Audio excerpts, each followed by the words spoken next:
Hi friends, வணக்கம். இந்த வீடியோவில் வந்து நம்ம கம்பு இட்லி எப்படி செய்யலான்னு பார்க்க போகிறோம். இது வந்து பார்த்திங்கன்னா ரொம்ப ஹெல்த்தியான ரெசிபி.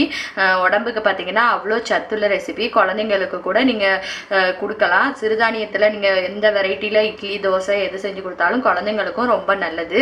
வெயிட் லாஸ் இருக்கிறவங்க இந்த மாதிரி இட்லியை செஞ்சு சாப்பிட்டீங்கன்னா உங்களுக்கு வந்து வெயிட் வந்து ஒரே வெயிட்டில் இருக்கிறதுக்கு உங்களுக்கு ஹெல்ப்ஃபுல்லாக இருக்கும். வாங்க இதுக்குள்ள மெஷர்மெண்ட்டை ஃபஸ்ட்டு பார்த்துடலாம். இதுக்கு வந்து 1 கப் அளவுக்கு நான் இட்லி அரிசி எடுத்துருக்கேன்.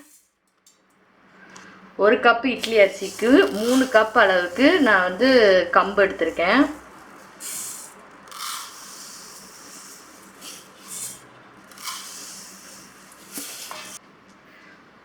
அடுத்து வந்து ஒரு 3/4 கப் அளவுக்கு உளுந்து எடுத்திருக்கேன்.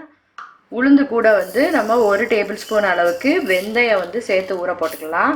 இப்போ இது ரெண்டையும் தனித்தனியாக ஊற வச்சு நம்ம இட்லி மாவுக்கு அரைக்கிற மாதிரியே அரைச்சி எடுத்து புளிக்க வச்சு இட்லி ஊற்றலாம்.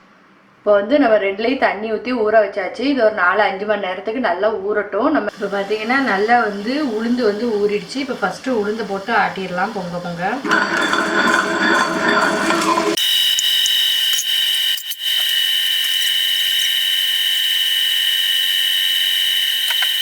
இப்போ வந்து பார்த்தீங்கன்னா உளுந்து நல்லா அரைச்சி பொங்கி வர ஆரம்பிச்சிருச்சு. இப்போ நான் உளுந்து வந்து கம்மியான அளவு தான் அரைச்சிருக்கேன். அப்படிங்கிறதுனால இது கூடயே சேர்த்து நம்ம ஊற வச்சுருக்க கம்பு அரிசி அந்த இதையும் சேர்த்துடலாம்.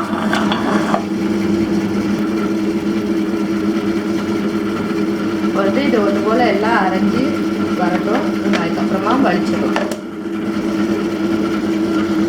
இது நல்லா அரைப்பட்டுட்டு இப்போ இதை வந்து ஒரு கிண்ணத்தில் மாற்றி வச்சிடலாம். இப்போ இதிலே கூட உப்பும் சேர்த்து நம்ம அரைச்சிட்டோம்னா எடுத்து வைக்கிறது ஈஸியாக இருக்கும். இப்போ மாவு வந்து எப்படி புளிச்சிருக்குன்னு பார்த்துடலாம்.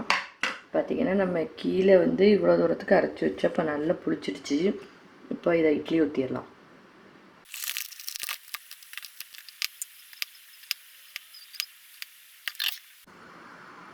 இப்போ நம்ம இட்லியை கொதிக்கிற தண்ணிக்கு இதில் வச்சிடலாம். இட்லி சட்டியில் வச்சிடலாம்.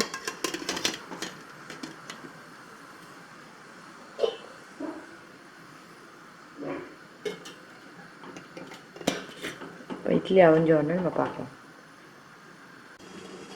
இப்போ வந்து நம்ம இட்லி அவிஞ்சிட்டோன்னு பார்த்துக்கிடுவோம். அது சூப்பராக அவிஞ்சிச்சு. இப்போ ஒரு தட்டில் அதை மாற்றிடுவோம். பார்த்திங்கன்னா சூப்பராக சாஃப்டான இட்லி வந்து ரெடி ஆகிடுச்சு. நீங்களும் இந்த மாதிரி ஹெல்த்தியான ரெசிபி வந்து உங்கள் வீட்டில் செஞ்சு பாருங்கள். உங்களுக்கு பிடிச்சிருந்துச்சுன்னா லைக், கமெண்ட், ஷேர், சப்ஸ்கிரைப் பண்ணுங்கள். தேங்க்யூ.